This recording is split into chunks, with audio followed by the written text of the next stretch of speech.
How's it going, everybody? In today's video, we're going to be tackling the Spotlight 2 prologue that is set to come out a little bit later today, or as soon as this video is posted, so you guys know what you're walking into and what to expect.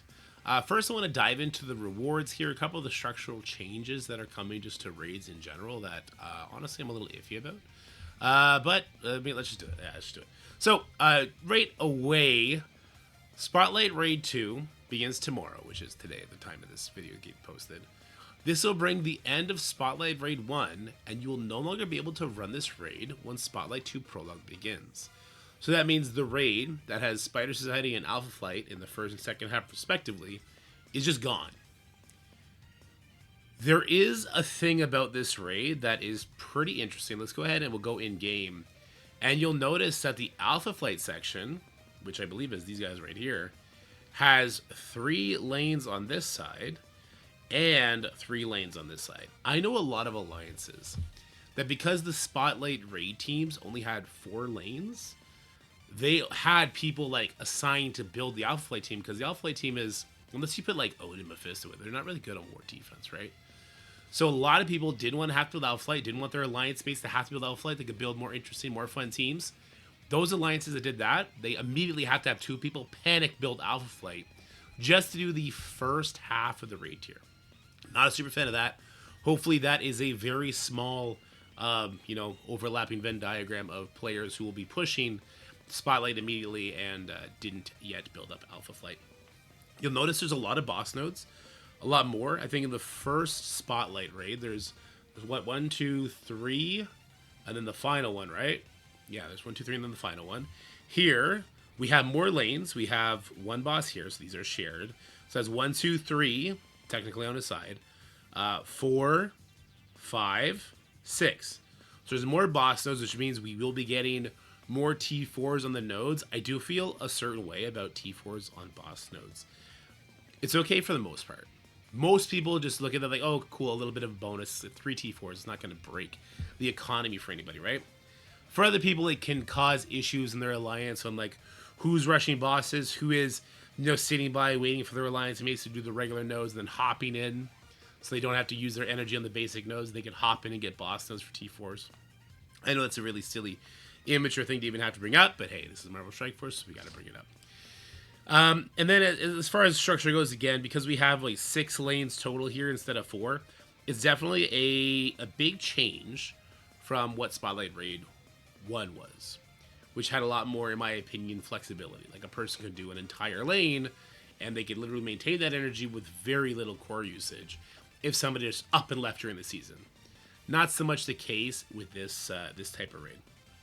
Besides that, let's go check out the rewards. So for Prologue, if you're doing 10%, we're going to be getting 2 of the Spotlight Raid Orbs. I thought this was interesting that they didn't do like a Spotlight 2 Raid Orb, because they really messed up the economy here. When they had the Spotlight Raid 1, they didn't update it fast enough or interestingly enough, and they put a lot of character shards. I know this is going to sound horrible when I say this out loud. It's too easy to max out a character the second they're in the Spotlight Raid Orb. I do it immediately, right? I'm a baby account, a big boy account, immediately, done. It doesn't matter. And I still am growing a surplus to the point where I had 600 of these Spotlight Raid Orbs on my big boy account, and I was like 50 shards off from maxing Blade. So I opened up 500 of them. Because what do I care? If I open up another 100 of them, that's 500 shards of whatever character goes in there, because they put 5 shards of the given character. I know this is weird, and I'm going to make a video about this. I miss being excited for daily rewards. I miss being excited for war payout, for crucible payout, for raid payout, and I think there's interesting ways, not giving us less shards. There's better ways where they can make it more interesting for us for these payouts, more gold, training materials, maybe a new sort of progression path that is not pay-based but is daily play-based. Anyway, I am ahead of myself here. So we do have the Spotlight Raid Orbs. We're going to have these new ability orbs. These orbs are interesting as well. So we do have information on these orbs from Pathfinder via the official Discord. The ability orbs will include T4s. On average, it gives 3 per orb, and you at a minimum get 10 orbs per day. 30 from 100%, and so it's also 70%. We'll talk about that in a second. and 3 per orb times 10 equals, so around 60 per day. This is awkward because in the current spotlight raid, we're getting 60 already, but we're getting it flat out. There's no RNG. Like, so if we look, 2, 3, and 4, he believes, so it's not confirmed, have the exact same odds at 33.33%. So if you get screwed, maybe you get 20. If you get really good, you get 40. This is a daily reward, so it's going to wash itself out in the end, just a law of averages. Why not just make it 3 then? Why even have this orb unless this is an orb you intend to sell or put into other places in the game to give more T4s and ability materials? I'm not sure. What else is going to be this orb? Maybe T3s, T2s. Maybe they do away with the other orbs that we have. I don't know. It just feels like a really weird move. Now, I talked about it a little bit earlier. We have more boss nodes. We're going to be getting the same amount of T4s as we've currently been getting. So, in the end, there's a little bit more T4s in the economy. I don't think enough. I feel like it's a new raid tier. Make people happy about it. Your veteran players don't need T4s anyway. This is more of a catch-up mechanic at that point. Put 80 on there. Get rid of this orb. Put 80 T4s. Anyway, I don't make these decisions, unfortunately. Yeah, this raid also includes Jean Grey and eventually Hercules orbs. So let's talk about that next. So that's the ability orbs. Then we're going to have, Hercules diamond orb fragments. I don't think this is any of the shards. It's just for diamond orbs, whatever that's going to be. I assume something like Ares or Shadow King, maybe. Then we got Path to Jean Grey orb. This is her pity orb, right? So at 10%, we don't get any base T4s. At 40%, we do get 15, plus those ability orbs. At 70, we get 30 T4s. And at 100%, we're still only getting 30 T4s. So I thought this was really weird. I definitely think this should just be 80 flat. And you can have 80 flat for all difficulties and for the next tier. But just like 20 more per day for the community would incentivize people to push a little bit harder here. And be more excited about it. I don't know. It feels very like wind out of the sails. Besides that, though, we will be getting 2 of these pity orbs per day for Jean Grey. And I assume half of a Hercules orb. These orbs are not on the playtest. I can't even look to see what they have. Anyway, we've been talking a little bit too much about this. So let's just go ahead and let's jump into the footage. Now, we're only able to, we just got word of this. It's what, 10 o'clock at night. We can only do normal difficulty. Normal difficulty is level 85, gear tier 16, 5 red star characters. All of our rosters are normalized to gear tier 19, level 100. So we are one-shotting everything. So what I wanted to do in this footage is I wanted to more take a look at, are we seeing preloaded turn bar like we saw in the Frozen Dimension? Are we seeing interesting enemy compositions to start each node? Because that could cause issues or be somewhat exciting, right? So I look at this node and it's like, okay, you could use any team you want on this particular node. I see that there's a Nick Fury with speed up on spawn. I see that when he takes a turn, he could potentially give speed bar to, or, speed up to Quicksilver, and maybe that could be a thing. Other than that, the rest of this node is a complete wash, which you would expect. It's the second node of the raid. The first one was like some Darkhold. It was really, really cruddy. And you can use any team, so you're just going to walk over these 2 nodes. Then I believe we get to the Alpha Flight nodes. Now, the Alpha Flight nodes, I thought it was really interesting. And maybe, I don't know why they would change it, but maybe these nodes will get, touched up when we're not doing the prologue. There's no Loki here to give Sylvie speed bar. Not like she would, because you have to use Alpha. What I'm trying to say, because I don't want to go through these nodes because it's really boring. Even if they were the right power, there's not the right enemy composition. So normally what happens in a game, a strategy game, is they give you a problem, you come up with the solution, you beat the problem. Otherwise, you struggle. In Marvel Strike Force, unfortunately, it works differently. They know the solution. They force you to use the solution because then you have to buy the solution or build the solution, whatever the case may be. It time gates you from it, so spenders feel they're having a better time. But because they're forcing you to use something, they can't actually give you something you would struggle with. Otherwise, it wouldn't make sense to buy it anymore. It doesn't work, right? So the nodes are tailor-made for your Alpha Flight to demolish it. At least you don't have to build them super high. I think you'd be able to do big punch-ups. Like we have a Red Hulk and nobody that has speed up on spawn, which is, somewhat of an issue for Alpha Flight. We don't have an Apocalypse on spawn. We don't have an Ares on spawn. Nothing interesting to make Alpha Flight sweat even a little bit.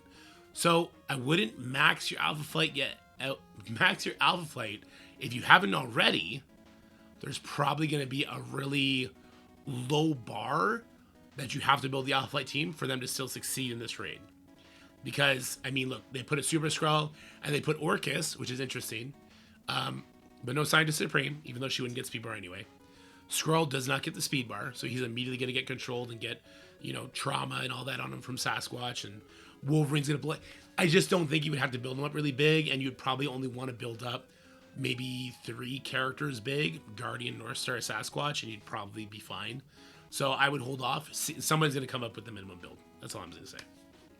This is the mini boss. This is the exact same boss as what we currently have in Spotlight 1 as the final boss. And it is aptly named Final Boss, but it's not the final boss, it's the mini boss. There's another final boss after this one. I never bring in Alpha Flight here, and you don't have to bring in Alpha Flight here. This node, you could use any 5 characters. What I do is I bring in Old Man Logan, North Star, Odin if you have him, if you don't, you don't need him. Mephisto if you have him, if you don't, you don't need him. Who's my 5th? Oh, Super Skrull. You bring a Super Skrull here, you can bring a Nightcrawler here. Once you have North Star and Old Man Logan, just bring characters that'll fuel Old Man Logan. And he'll just walk over everything here. It's very, very simple. So yeah, don't worry about having your Alpha Flight built up for that one. And then we move on to the the Uncanny Avenger section. Now, this is the playtest, so I have Jean Grey unlocked. I have Hercules unlocked. I accidentally, I take Hercules out of this one. Good. I'm going to bring him right back in, aren't I? No, good. I kept him out. Okay. So I changed up the ISOs a little bit here. I think I wanted Storm as a striker. Jean Grey, I could have made her a raider there. I think that's kind of what I prefer. I think with her hitting everybody and her special kind of being a bit redundant. Her basic being redundant with what her special does, which is gives the same kind of debuffs. What you should notice here, you're going to walk over everything. Get that out of the way. You're going to walk over everything here. Especially with your reworked characters. It's not like Sasquatch, Guardian, and North Star were in the first Spotlight. Your reworked characters here are the brunt of your damage. Hercules and Jean Grey don't do the same amount of damage that Storm and Falcon do, especially because you can get diamonds on those guys, and I think you are right now from Winter's Peak, if I'm not mistaken, depending where you place. This is super easy, but you do not see. Actually, I brought Hercules in here. You do not get to keep your energy because you only have 4 characters total. Beast passive that gives you the energy from node to node is only active on the full team. So you do have to have the full team to not have to worry about energy. As far as enemy comps go, that first node, super easy, doesn't matter. This second node, they have control of the dial. If they dial this node up really heavy, maybe it's a concern. Maybe the enemies will survive long enough. Maybe you'll kill Valkyrie and her passive will proc, right? So on this node, maybe you want to have Storm, lots of charges up with her ultimate ready to go. This will be really easy when we have the full team. Without the full team, you might want to save your ultimate from that first node. Again, I come in here with Hercules, so I'm going to back out and go right back at it. Here you go. This node, there's nothing interesting here. There's a whole bunch of like speed 120 characters. I don't understand it. Again, this feels a lot of the Alpha Flight where they know the team that you are going to use because they're forcing you to use it. They don't want to make it too hard because then you'll feel frustrated that you have to use this team and it doesn't work. And what they could do to make this team struggle a bit is, I guess, speed up on spawn, a little bit of safeguard on spawn, stuff like that would be somewhat interesting. They don't do it here. It's super boring. It just is. Now, this is the prologue. Maybe it'll be different when we get the main mission, but I don't think so. That Black Knight that I just murdered with a basic, he was not neutered. He had charges. He had defense up. So this is another node where you probably want to have a lot of storm charges ready and you ult the first wave off the map. And then you have somebody like Falcon ready to go. I never had to use any like strategy for this part of the video because, well, I'm just punching down too much. I'm sorry that we couldn't get to difficulty 2. There's a technical restriction. We'll do that live. My teams are bigger than what the playtest is, though, because I have diamonds on the reworked characters and on Alpha Flight. This boss node really disappointed me. In the middle boss node, the one that used to be the final boss node of Spotlight 1, there's a Super Skrull. I thought for sure we would see like an Odin or a Mephisto, a Super Skrull and Apocalypse, maybe some sort of mixture. Maybe we'd see some, you know, a man thing with maybe a blade, like something interesting. Instead, we got a bunch of Undying characters and Dormammu's. I don't know about you guys. I'm probably the vast minority here. I'm taking it out with Death Seed for memes at this point, right? I don't think the enemies take a turn. It's just the goblins that go. I miss Ultimus 5. Maybe it was 6. Where Ultimus was the boss on the node, and then it was incredibly hard, and you were hitting it with like defenders, right? You could one-shot it. It was possible, or BKT, we're using BKT.